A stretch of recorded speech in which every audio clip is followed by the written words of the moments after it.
মহামূর্খ কালিদাস মহাজ্ঞানী হলেন কি করে জানেন? সেই গল্পই বলবো আজ।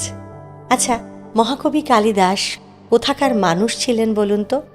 কেউ বলেন তিনি বঙ্গের, কেউ বলেন কাশ্মীরের, আবার কেউ বলেন তিনি উজ্জয়িনীর। কালিদাস যে আসলে কোথাকার তা নিয়ে তর্ক আর গবেষণা যে কোন চরমে উঠেছিল সেটা বোঝা যায় রবি ঠাকুরের কলমে। তিনি লিখেছেন, হায় রে কবে কেটে গেছে কালিদাসের কাল, পণ্ডিতেরা বিবাদ করে লয়ে তারিখ সাল। কিন্তু এই বিবাদের পরিণামে কি বেরোলো সেই ইতিহাসেও রবি ঠাকুরই শিলমোহর দিয়েছেন।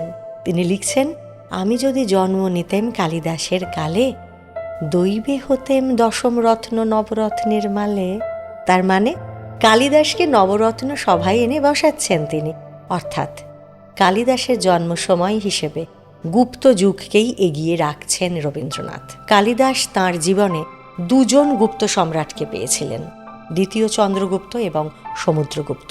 এই চন্দ্রগুপ্তই হলেন নবরত্নের পৃষ্ঠপোষক মহারাজা বিক্রমাদিত্য। তাহলে তাঁর শ্বশুর মানে কালিদাসের শ্বশুর ভোজরাজকে তিনিই গুপ্ত সাম্রাজ্যের অধীনস্থ কোনো এক কর প্রদানকারী রাজা হতেই পারেন। আর সেই সময় জ্ঞানের চর্চায় নারী পুরুষের কোনো ভেদ ছিল না। ভোজরাজের মেয়ে তাই সে যুগের পরম জ্ঞানী।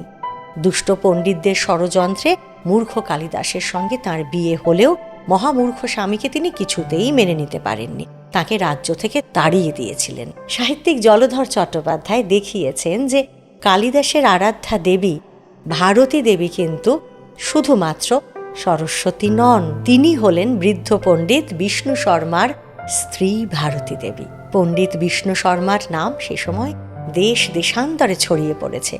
খুব সম্ভবত গঙ্গার ধারে কালিদাসকে দেখতে পেয়েছিলেন তাঁর স্ত্রী ভারতী দেবী। তিনিই তাঁকে তাঁর স্বনামধন্য পণ্ডিত স্বামীর কাছে নিয়ে আসেন। কিন্তু এমন এক মূর্খ মানুষকে বিদ্যাশিক্ষা দেওয়ার মতো ধৈর্য আর সময় কোনোটাই বিষ্ণু শর্মার ছিল না। এদিকে পণ্ডিতের বাড়ি থেকে ছাত্র ফিরিয়ে দেওয়ারও নিয়ম নেই, কাজেই নিজের কাছে রেখে পরম স্নেহে কালিদাসকে বিদ্যাশিক্ষা দিতে শুরু করলেন বিষ্ণু শর্মার স্ত্রী ভারতী দেবী নিজে। ভারতী দেবীর হাত ধরেই মহামূর্খ থেকে মহাজ্ঞানী হয়ে ওঠেন কালিদাস। সঙ্গে এও বলে রাখি এখানে যে আমাদের নটার গল্প চ্যানেলে মহাকবি কালিদাসের কুমার সম্ভবম এবং মেঘদূতমের গপ্প শিগগির শুনে নিন। ইতিমধ্যেই নিয়ে এসেছি, সংস্কৃতে নয়, একেবারে বাংলা ভাষায়। আর এমনই অনেক জানা ব্যক্তির অজানা গল্প জানতে শুনতে থাকুন নটার গল্প মঙ্গলবার আর বড় গল্প শুক্রবার, দুটোই রাত 9টাতেই।